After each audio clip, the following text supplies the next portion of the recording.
About real issues that are affecting you as an individual. Insights about financial and personal growth, plus better relationships.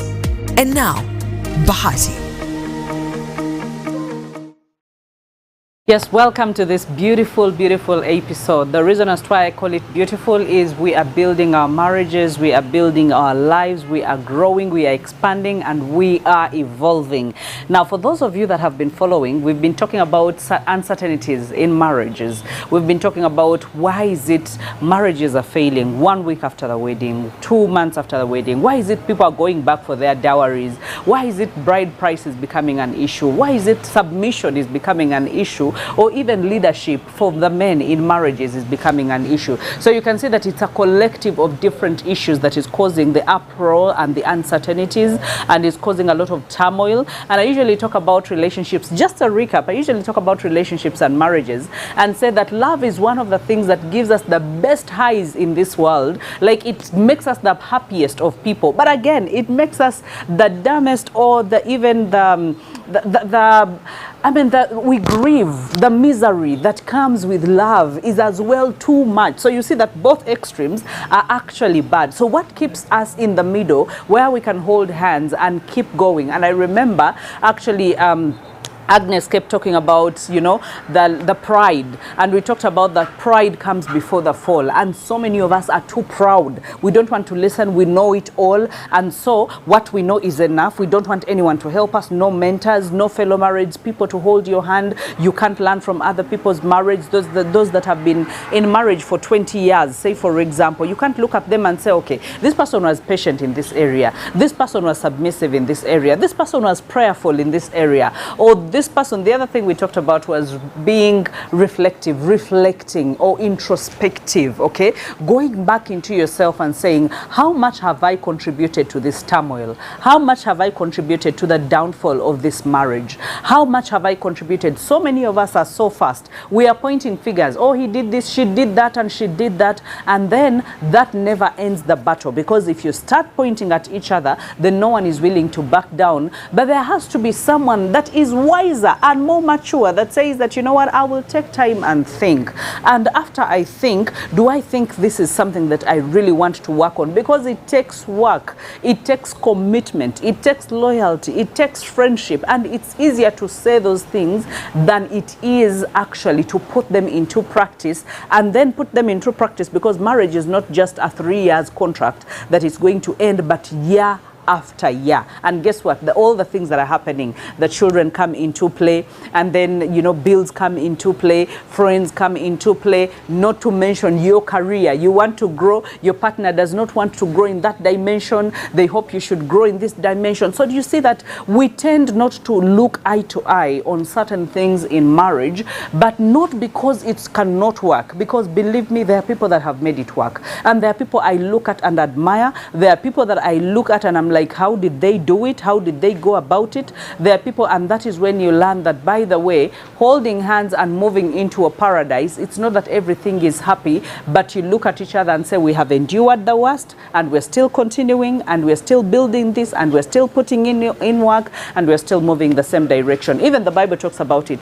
Can two people walk together unless they agree? So do you see that so many of us don't agree on so many things? Yes, we come from different backgrounds, but you want to be a socialite, and maybe your husband does not want you to be a socialite, or you want to be a socialite and your wife does not believe in that. Can you be able to come back and have a conversation? Okay, have a conversation. I think that is the core of what we talked about. Can you come back, take a step back? And sometimes we have washed our dirty linen out there, told family, told friends, told colleagues, told how everything is not, how paradise is in trouble, and then all of a sudden you mend your paradise, the two of you, and everyone outside still is in the fighting mode because they think there is trouble in paradise. Yet you actually walked over your broken pieces, and now you have brought them together. That means that you should have the muscle to be able to keep whatever is happening in the marriage, some of it to yourself. And if you can get a good mentor or good coach or a good counselor or a good elderly person that has your best interest at heart, mark my words, has your best interest at heart, so you can be able to share this and you can be able to cement this relationship. So I want us to go to the studio where we are going to join Madame Aggie, and she is going to give us a lot of gems, just like she usually does. So many of you have watched this and have told me this is by far the best we have learned, and we are going to make our marriages work. So let's go join her in the studio and let's learn as we grow together. I learned, Hilda, that a marriage is a ministry. If I am going to go and out your first there, ministry, your first ministry, priority. Before I even go out there to minister, I have to minister in my home. Spit fire in your home means before you spit it out to others. Yeah. Because how will they know? And we've seen people going, pastors leaving their homes and marriages because it is not working. I know.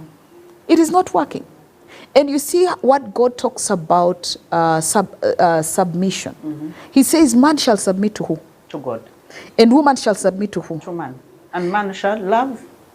It is the man to love, not the woman to love. The woman is to submit. Once she submits, then the love comes down. But most of us, Hilda, are not being told these facts. The truth. They're just not facts, it's the truth. We are not taking our children through this truth of the foundation or the principles. And now because when you talk about that, I can only imagine, because we've had so many marriages that are actually lasting for a week. These days it's no longer, people are not willing to pretend for long. They take 1 month, they take weeks, and they're done. And I think you've seen it on news where some men have even gone ahead to ask for their dowry, and they're like, you know what, I need my dowry back. This has not worked the way I expected it to work. And definitely there is no clarity about who went wrong or who did wrong, but you realize that both parties can go wrong because they don't have the foundational principles. They don't know what they're getting themselves into. They don't know their positions, or one knows their position and the other is just not willing to know their position. And while we expect that women are going to be bagenda kuguma, they're going to be the strong ones, I think there is also a cap on the kuguma in this era. Yes. Back then, a woman, maybe the man didn't know his position, the woman knew her position, she would stick in there, and whoever would advise her, you know what, be patient, hold on, pray for your man, do everything that you need to do in the home, and she would actually listen. But these days, the hustle has become a hustle. So she's thinking, no one is going to, this is not a prison. I can as well just walk out. So I want us to look at some of those things that, because we don't know what's happening in these people's homes. We can only imagine, and we can only borrow and live from our stories and the things that we have gone through, or what we have witnessed people go through. What's exactly destabilizing?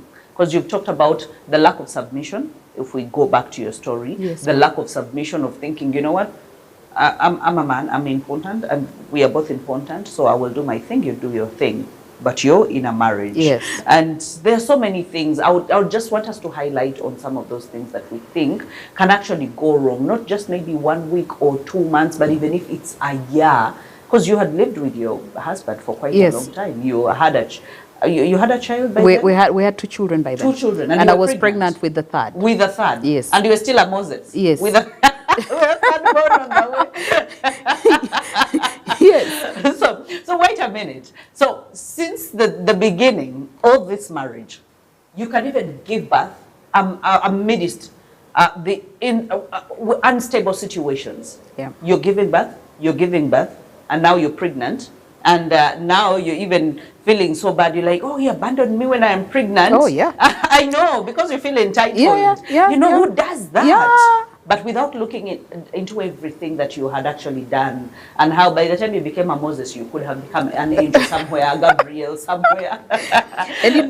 And one mistake we think is that once we leave the so-called bad marriage, we can get another angel out there. Oh. I want us to look at what makes it a bad marriage. There are people who are being abused in the marriage. Okay. Being abused, that their lives are being threatened. They are being beaten. Yes. That is life threatening. Yes. There are those because the husband is not paying attention and paying attention to the phone. Ah. And then they are walking out. Yeah. Yeah. Then there are those who are saying, I can't pay fees. For the he children. has to provide. Yes, I can't buy food. I can't buy dress them food. up, May have a life. them. My money is my money. I So know. if he's not, He's not adding value to you me. get it. He's not adding value. Emotional feelings. Okay.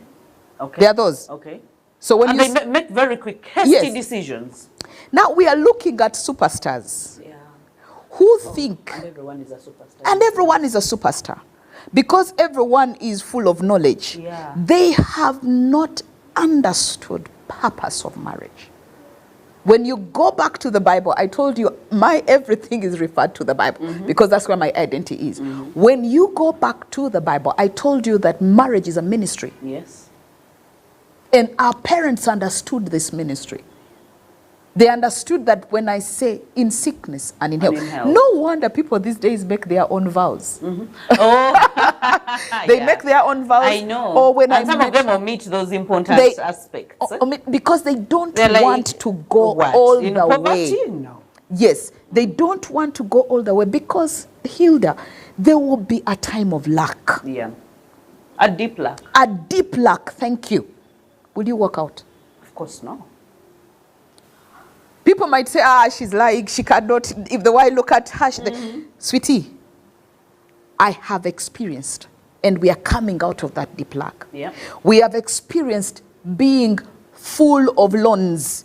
Nga mwina amabanja, nga temumanyi wa wakuddukira. I know. But knowing that there is a God who provides. And you keep walking there. And you keep walking. I understood my position as an intercessor. I told you a wife is an intercessor. Yeah. She's the backbone. She's the backbone. Let me refer you back to the Bible. Sarah and Abraham. Look at the children of Sarah. Isaac, who was the wife? Rachel. Yeah. And what does he tell the children? Yeah. Look at Jacob. Yeah. Before Jacob, the mother of Jacob and Esau. When Isaac was calling for their children to be blessed, what did she do? She went and actually, talked to the son.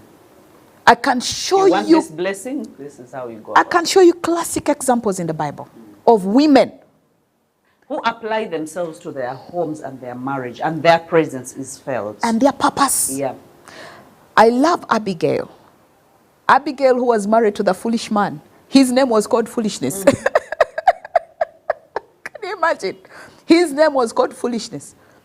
What did she do? When he became foolish and showed up the foolishness, what did she do? She stepped in. Yeah.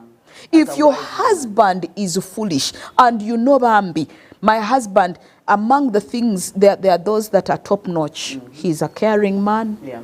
Naye musiru bw'abaddamu abantu. Ayogera bubi. Ayogera bubi. Step in. And tewali chicha. There is nothing that doesn't change. Yes. And because and even if you And because you submit to him and he knows you're loyal and you thank you respect very him. much. But otherwise, if that foundation is not there, he will also treat you like anyone Yes, else. yes. And so we have classic examples. Look at Lot's wife. She was a bad influence on Lot. And where did they end up? In Sodom and Gomorrah. They were going to be destroyed. You see that? We have classic examples. Look at Deborah. She was a prophetess. Now I'm talking about pastors. I'm a pastor. I pastor. I have a ministry. God did not make a mistake. He gives you the grace, Bahati. He gives you the grace as a wife, as a mother, as a minister, as a counselor, as a marketplace leader. He gives you the grace to do all that, to thrive in all those and places. not to sink or survive in any Not at all. Not at all. So that is a woman. So there is a balance. There is a balance. There is no way you can commit yourself to one thing and expect that everything else is going to work itself out. You can't. You're in the marketplace, you're always in your high heels and, moving quickly and swiftly with the trends and everything that is happening. And you can recite and say all these things and people will be like, wow. But when you come back to your children and your marriage, you're a stranger. Completely. And also, before I came, when the producer called me, I immediately told my husband, by the way, we have a name. I call him Babes. We call each other Babes. So that is our name. Babes. Babes. And so I said, Babes, I've been called to Spirit TV. That is communication for me. I'm a communicator. I'm a communication specialist. And the things that have killed a marriage or marriages is communication. We do not know how to communicate. We expect the partner to know. He's magical. Like, she's a media person. She's a bus. She gets invited to all these places. So I'll just skip it out. Yes. And then I'm just going to wake up. Yes. And then I go. No. He's not a magician. He's not going to read your brain. Neither is she a magician that she's going to read your brain. And we have men who don't know how to communicate. So many. But if you know your partner, Hilda, I'll come and teach you what I know, what has worked for my home. Let me give you that classic example. So one day, we're at church, and then, we have this gentleman, Bambi. He's a reverend. He's a non-reverend in this country. He had been invited, and he had spoken to us. And guess what? I go back home and I tell him, this is how he did it in his home. It has to work. He said that was his home. This is our home. This is my home. I came to realize what worked for him, the way I bring it out, might not work for me. The way you bring out what has worked for Hilda also matters. That's true. That is when wisdom comes in. Yeah. You can listen to inspirational speakers. But you don't just carry it the way you had it and come and just put it there. It They told us, we had a conference, they told us that we have to do like this. Application has to have wisdom attached to it. And sometimes you'll not even need to say it, but you will start doing certain things that you think, this might change here, this might help here. And then before you know it, he sees it and he embraces it without you saying, because sometimes the gentlemen take it as a challenge. Yes. So you think my systems are not working, so you're bringing other systems to make them work. Yes. But now, let's not go very far. He stepped out for 1 year and a half. So, how did he start his journey back? What happened? Now. Because again, when we give people that, everything that is happening and why things are breaking up and why there must have been, because 1 year and a half is quite a long time. And having another person that he had actually brought in, that means it takes work to make sure that things work again. Yes. And people don't like that work. Yes. We give up. It's easy to give up. It's easy. And then we are telling people who are not going to help us. Exactly. And we are actually playing a blackmail game. Yes. Because then you want everyone to see you as the good one. And the other person as the bad one. Yes. And we're not willing to keep quiet. That one there, trust me, We Hilda, tell people, take it to God, and they're not taking it to God, they're taking it to everyone else. Because those are emotions speaking. Yeah. That is another topic altogether. Yeah. But I remember when this happened, I went out and began telling people. And there were those who were just waiting for it to fail. And to them, they were, They were like, my husband is a son to a pastor. And so I was looked at as an outsider who had come from nowhere and barged into the place. By that time, we did not know that it is purpose, that God had to bring me, join us together to fulfill a purpose. And so we had our firstborn out of wedlock. After that, we organized for our wedding. Now, back to... Now, some people are clapping. Clapping. Like, finally, the intruder and then they said... We saw it coming. We gave them 1 month. Yeah, 2 years. 1 year, 2 years. Yes, it had to happen. And we saw her. She was an impossible. Of course, Muleka. And let me tell you, at that time, the chick, the lady. The other one. Oh, God. She was beautiful. Oh, my God. I looked at her and I was saying, truly, he had to leave me. I know. But that was a lie. Now, some of them said, as she prays for others, let her pray. For herself. For herself. Where is her God? I understood at that time that take it to the Lord in prayer. Was an actual take it good. It was. It was not just a flaunted scripture take or a saying. It to the Lord in prayer. And then you don't know when God is going to answer. You don't know. But when he mentioned, remember there was a meeting. When he mentioned in the meeting that he gave he said, Tawulida. I said, oh. You had people in that meeting? Yes, the family. I said, okay, this is where my weakness is. I was ready to change because I wanted my marriage to work. How long did it take for you to know that you had to recognize that you had to, because in that moment you're defending yourself? Sweetie, it took 1 year. Okay, let's take a break. Let's let this sink in and and know that it's not as fast as we want it to be. And God never works in our timing. He works in his own timing. So let's take a short break. When we get back, we start right there. Spirit TV, a place for you.